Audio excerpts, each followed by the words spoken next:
Tireedii gaggeeffamu yookaanis immoo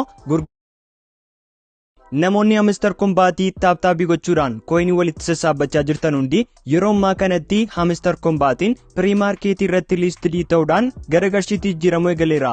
Kanaafis immoo viidiyoo keenya irratti akkamiin piriimaarkeetii irratti koinii keenya gurgurraa binnaa dabalataanis immoo piriimaarkeetiin maal akka ta'e isiniif himuuf deema.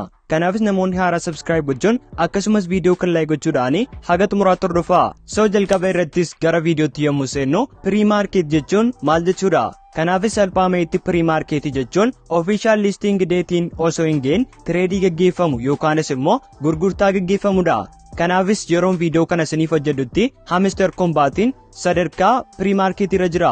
Kana jechuunis official listing dateetiin isaa hin geenye garuu tireedii gochuu ni dandeessu yookaanis immoo tookenii qabdan muraasa isaa gurgurtaaf yookaanis immoo tireediif dhiyeessitanii piriimaarkeetii irratti gurguruu akkasumas illee bituu ni dandeessu jechuudha. Ammas wanti isin hubachuu qabdan tokko official listing date jechuun akka nootkoinii akkasumas illee airdroppiiwwan kanneen biroo baayinaansii irra akkasumas pilaatfoormii kiriiptookarensii garaa garaa irra galee gaafa inni officially maayiniingii isaa dhaabbate tireedii ta'uu eegalu jechuudha. Garuu immoo piriimaarkeet jechuun official listing dateetiin isaa hin geenye liistidii ta'an garuu immoo piriimaarkeetii irratti liistidii ta'e namoota garaa garaatti koinii hamster kombaatii keessan gurguruu akkasumas illee bituu kan isin dandeessudha. Kanaafis immoo hamster kombaat koinii keenya haala kamiin gurguranna pilaatfoormii kamirratti immoo gurguranna kan jedhuu fi pilaatfoormiiwwan get.io akkasumas illee kuukoin kan jedhamu irratti gurgurachuu akkasumas illee bituu ni dandeessu. Kanaafis akkuma viidiyoo irratti argaa jirtaniin gara pilaatfoormii yookaanis immoo weebsaayitii get.io haala kanaan seenuudhaan piriimaarkeetii isaanii jala seenee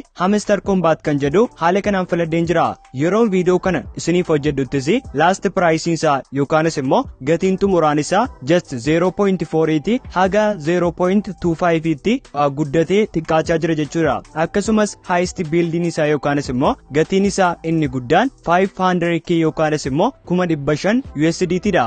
Akkasumas lowest piraayisiin isaa yookaanis immoo gatiin isaa inni xiqqaan gaafatame 0.001 USDT dha. Kunis akkuma nama isinitti hime yeroo viidiyoo kana hojjedhuttidha malee gaafa isin viidiyoo kana daawwattanitti gatiin isaa kana caalaa ol ka'u akkasumas illee gadi bu'uu ni danda'a. Akkasumas gara gajjallaatti xiqqoo ishee gadi scrollii gochuudhaan buy sell field kan jedhu argattu. Kana fayyadamuudhaanis jalqaba irratti kan argamu buy kan jedhu kana fayyadamuun hamster kombaat koinii barbaadan bitachuudha. Kana jechuunis immoo yoo hamster kombaat koiniin official listing date irratti gatiin isaa baay'ee ol ka'a jettanii yaaddan hamster kombaatii koinii tokko 0.25 USDT hamma 0.28 tti bituu ni dandeessu jechuudha. Kanaafis akkuma nama isinitti hime buy kan jedhu kana fayyadamuun istaayilii yookaanis immoo haaluma wal fakkaataa P2P maarkeetii telegiraam waaleetii irra tureeni asirraas hamster kombaatii piriimaarkeetii irraa haala kanaan bituu ni dandeessu jechuudha.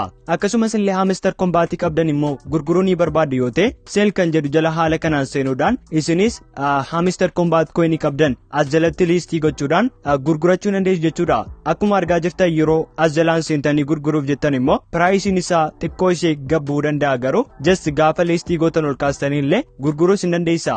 Garuu immoo wanta kana lamaan gochuudhaaf gurguruu akkasumas illee bituudhaaf dirqama naashinaal ID yookaanis immoo paaspoortii qabaachuu qabdu. Sababni isaas KYC verification akkuma pilaatfoormii kanneen akka telegiraam waaleetii waan isin gaafatuufidha. Dabalataanis immoo inni biraan kan piriimaarkeetiin hamster kombaatii yeroo dhiyoo irratti itti eegaluuf jedhu kuukoin kan jedhamudha. Kanaafis immoo gara aappii kuukoin pileestoorii irraa argachuu dandeessu. Aappiiwwan kana lamaan get.io yoo barbaadan weebsaayitii isaanii yoo barbaadanis immoo pileestoorii irra deemuudhaan aappii isaanii buustanii isteeppii jalqabaa hordofuu ni dandeessu. Akkasumas kuukoinii keessa haala kanaan pileestoorii irraa buufattanii ergaa akkaawuntii banattanii booddee piriimaarkeet kan jedhu keessa haala kanaan seenuudhaan oopshinii hamster kombaat kan jedhu lammaffaa irratti kan argamu kana haala kanaan ni filattu. Yeroon viidiyoo kana hojjechaa jiruttis trading duration isaa to be announced jedha. Kana jechuun gaafa 17 har'a juunii 17tti sa'aatii 10 irraa kaasee asirratti piriimaarkeetii kuukoinii kana irratti tireedii ta'uu ni eegala.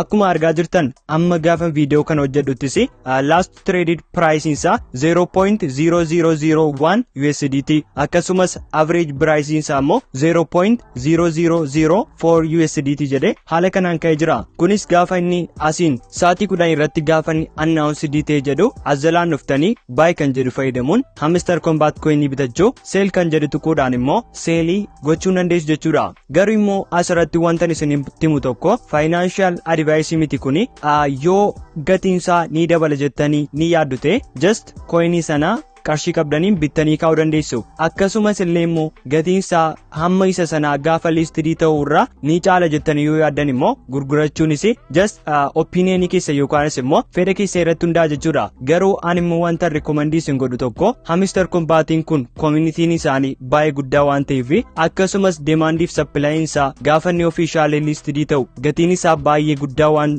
danda'uuf kanaaf hamma isiniif danda'ametti coinii muraasa illee gurguradhaa malee hunduma isaa osoo hin gurgurtan ta'ellee rekomendiin isin godha jechuudha. Kanaafis viidiyoon irra isiniif qabadde kana fakkaata. Yeroo taanuttis immoo gaafa inni pilaatfoormii get.io akkasumas illee kuukoinii kana irratti sirriitti piriimaarkeetii kana irratti tireedii ta'uu jalqabu isteeppii isaa guutuu isiniif qabadee nan dhufa. Hammasitti yaada qabdan koomentii irratti akkasumas illee haaraa taanaan sabskraayibii viidiyoo kana immoo laayikii gochuudhaan jaalala keessan akkasumas illee na cina jiraachuu keessaanii natti agarsiisuun ni isinaa.